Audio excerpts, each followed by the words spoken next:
দত্ত মহাশয় স্ত্রীকে স্বপ্ন দিয়ে তখন ছেলেদের বলল যে আমাকে স্বপ্ন যখন দিল নিতাই গৌর প্রতিষ্ঠা করা। এইভাবে নিতাই গৌর প্রতিষ্ঠা করে। আচ্ছা, এটা কি কাঠে 395 বছর হয়ে গেল, প্রায় 400 বছর। হ্যাঁ, এটা কি কাঠের বিগ্রহ? কাঠে, নিম কাঠে। নিম কাঠে বিগ্রহ। এই 400 বছর ধরে চলছে। তাহলে এইভাবে কি করে চলে? ওরা চালালো 100-150 বছর চালালো জমিদাররা।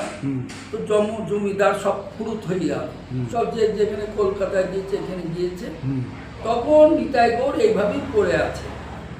তখন ছিল টালির ঘর, আস্তে আস্তে ভক্তরা এই ঘর দৌড় করে দিয়ে চলে। আচ্ছা, এখানে চলে কি করে? এখানে বার্ষিক অনুষ্ঠান হচ্ছে পঞ্চম দোল। যেটা তখন মেলা হয়।